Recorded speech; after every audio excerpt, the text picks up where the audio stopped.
Gogi gang का shooter गिरफ्तार। Delhi police की अपराधी शाखा ने नजफगढ़ के सैलून में हुए डबल मर्डर केस के मुख्य शूटर को इंदिरा गांधी अंतर्राष्ट्रीय हवाई अड्डे से गिरफ्तार करने में सफलता प्राप्त की। दिल्ली पुलिस की क्राइम ब्रांच की एनडीआर की टीम ने एक बहुत ही अच्छा काम किया है, जिसमें हम सभी जानते हैं कि फरवरी के महीने में एक डबल मर्डर हुआ था नजफगढ़ के एक सैलून में। उसमें दिन दिहाड़े गोली मारी गई थी पॉइंट ब्लैंक रेंज से और 2 लड़कों का मर्डर कर दिया गया था। इसका सीसीटीवी फुटेज भी वायरल हुआ था। लोगों ने देखा कि कैसे 2 लड़के पहले आते हैं सैलून के अंदर, वहाँ पर ऑलरेडी 2 लड़के मौजूद हैं, एक साथी उनका और मौजूद है। बातचीत होती है, कुछ आपस में इनकी बहस होती है और फिर ये 2 लड़के चले जाते हैं और वापस आते हैं हथियारों के साथ और गोली मारकर 2 लोगों को मौत के घाट उतार देते हैं।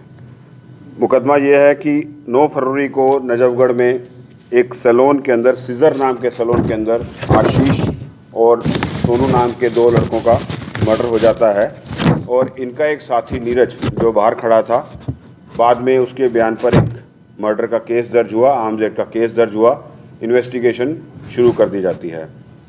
नीरज जो चश्मदीद गवाह था, उसने बताया, एफआईआर में भी लिखा है कि उसको पूरा यकीन है और उसने पहचाना भी कि इसमें संजीव धैया और उसके साथी हरीश एलियस चिंटू, ये दोनों आए थे और इनकी आपस में रंजिश चल रही थी, इनकी आपस में चैलेंजिंग चल रही थी, थ्रेटनिंग चल रही थी, एक दूसरे को मारने की बात चल रही थी।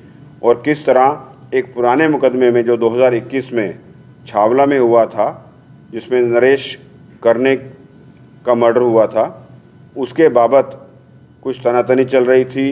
ये लोग जेल में भी थे और आपस में एक दूसरे को मरने मारने पर उतारू हो रहे थे। तो ऐसे में नीरज के बयान पर जब केस दर्ज हुआ तो उसमें पता चला कि संजीव और हरीश चिंटू ये दोनों इस घटना में शामिल हैं और इन दोनों ने ही इस घटना को अंजाम दिया है। वेपन लेके आए हैं और इस पे एक्शन किया है। तो जब ये फरवरी में घटना घटित हुई, सभी टीमें दिल्ली पुलिस की काम करना शुरू कर दी। हम जानते हैं कि किस तरह टास्किंग होती है और सभी यूनिट्स दिल्ली पुलिस की, कोई भी इस तरह का केस होता है तो जुट जाती हैं काम करने में। फील्ड फंक्शनरीज, हमारी फील्ड यूनिट्स जो हैं, डिस्ट्रिक्ट्स की टीम्स जो हैं या बाकी यूनिट्स की टीम, तो क्राइम ब्रांच को भी टास्किंग हुई, क्राइम ब्रांच को भी काम मिला कि कहा गया, आदेश भी हुए और हम लोग सेल्फ मोटिवेशन, सो मोटो भी काम करते हैं।